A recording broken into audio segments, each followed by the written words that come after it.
Hello and welcome to I Talk to Ghosts. I'm your haunted host, Jennifer, a professional medium and collector of all ghost stories that deliver chills, shivers, wonder, and awe. Are you like me, intrigued by the paranormal and can't stop turning the page for the next scary detail? Or refuse to believe that all there is in this world is the explainable and boring?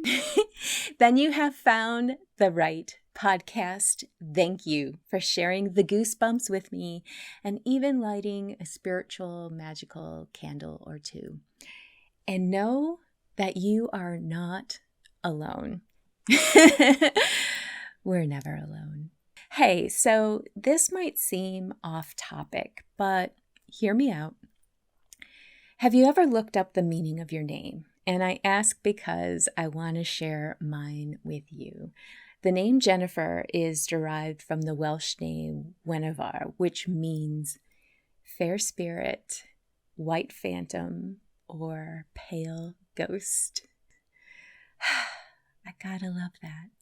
So I thank my mom for naming me.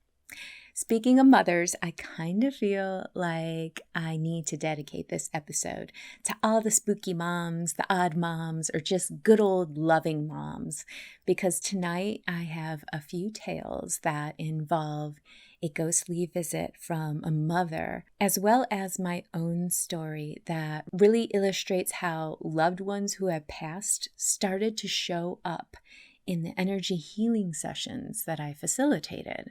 But let's start with the ghost story, shall we? Dim the lights, settle in. Here come the ghosts.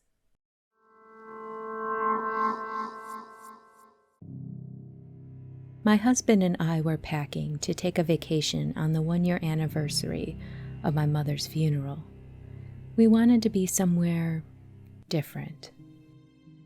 About 2 weeks prior, we had gone out to dinner for Valentine's Day. After we were finished eating, the restaurant gave me a heart-shaped balloon. The balloon hung out in our living room, full of air and confined to one corner. Our ceilings happen to be high, and the door frame to our bedroom is low, so any piece of furniture we take in and out has to duck if you're going to move through that doorway. My husband and I were in the bedroom, planning out our outfits to bring with us on our trip, when the balloon was suddenly in the doorway. For 2 weeks, that balloon hadn't drifted from the living room, and now suddenly it was standing in the entryway as if someone was holding it. We both just stopped and stared as the balloon lowered itself to enter the room and floated to a spot that was kitty corner to our bed frame. "Touch it," I said, to which my husband replied, "You touch it." The balloon didn't float back up to the ceiling. It stayed centered, as if still being held onto. "What if it's my mom?" I asked. My husband looked over at the balloon and said, "Margaret, if that's you, bring the balloon to us." The balloon moved instantaneously, floating right to my head. About 15 minutes later, after we were focused again on packing, I looked over at the balloon. It was perched on my nightstand next to a photo frame. "I like what you did with the balloon," I told my husband. He looked at me and said, "I didn't touch it. It was just sitting there on display next to a photograph of my mom."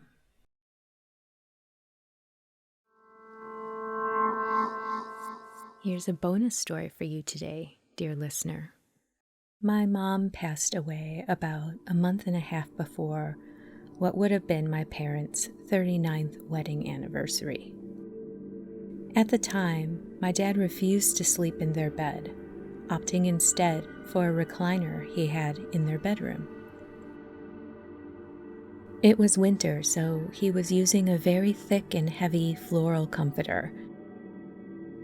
one that was way too cumbersome for anyone to hold for too long. At about 6 a.m., he woke up because he was cold. The comforter was nowhere to be found in the bedroom. His 2 dogs were asleep at his feet. He got up and walked into the dining room to find the comforter folded up. It had a huge indent in it, like someone was sleeping in it. While it could be explained that the dog curled up on it in the middle of the night, what can't be explained is how it got there. Even more so, why was it in the exact spot my mother passed away?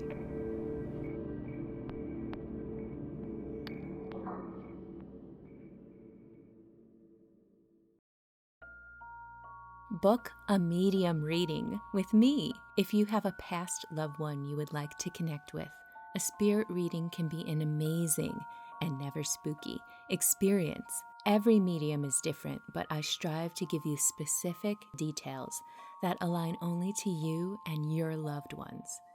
Curious? Visit italktoghosts.com for links to book with me. I can't wait to meet you. Hello and welcome back to I Talk to Ghosts.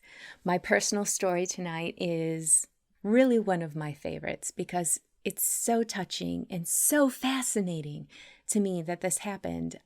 I'm really glad to share this with you. As I mentioned earlier, this story really illustrates how loved ones who had passed, how they started to show up in my energy sessions. And if you listen to episode 5, you would have heard me share the story of Stephen and his departed friend, Richard. Now, in this particular circumstance, I had offered a remote energy session to my friend Angel, who was currently ill with a fever. Now, with this particular energy session, this was, again, a Reiki remote session. I had ground and centered, I was in a meditative space, and was visualizing, focusing energy and channeling that to Angel so that she could heal. Just sending all kinds of love and compassion towards my friend. And during the midpoint of the session, I can only explain it as I felt a female presence join me. And at this point, I was able to recognize that there was a spirit here, and I invited her to come close, and I asked her, do you want to help assist? And she said yes, that she would like to help. And then she showed me her hands. She was telling me that her and Angel had the same hands. Look, see, I have the same hands. And I would go, okay. Then a little while later in the session, she was showing me these very lovely antique watches. And I thought, wow, this is great. Thank you for sharing that with me. And when I give Angel the feedback later, I will make sure to pass along this information. And, eventually I concluded the session. And I like to give clients another day to kind of, after the session, relax, recoup. I don't want to do this lovely spiritual thing and then immediately be like, how was it? How are you doing? So the next day I contacted Angel and I told her everything. I said, hey, a lovely woman showed up and she offered to assist in your healing session. She showed me that her hands were similar to yours. And then she had proceeded to show me some watches, some antique watches. And do you know who this could be? And Angel said, I know exactly who that is. That would be my mother, who has passed away. She collected antique watches, and if someone were to identify her by any detail, it would be that. It would be her watch collection. And I was just so amazingly honored that this experience happened and that I could share it with Angel and pass that along to her, that her mother was there and caring for her, and provide evidence, detailed, specific evidence that her mother was still with her, always. I can't even describe how that feels. It's just wondrous and completely magical. And again, I'm just so happy to have shared that moment with my friend and her mother. And at that point, I really understood that this was very possible. It was just such a solid experience that it's like, here we are. This is true. This is real. And I fully welcome it. And I want to work with this. And I want to be able to facilitate these kinds of experiences for people that have lost people that they loved. And to be so specific with examples of what the Spirit is telling me, because there's no way I could have known that. And it's just too exact to be a coincidence. Absolutely. How could it be? And from there, I really started to have the idea form in my head that mediumship was a real possibility and that I wanted to learn more and I wanted to investigate and I wanted to share it with others.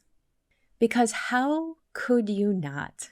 How could you not offer that to people who would really value the experience? And I value the experience. I'm experiencing it as much as the person who is sitting for me is. It's just as wondrous for me to provide details and connections. It is absolutely amazing.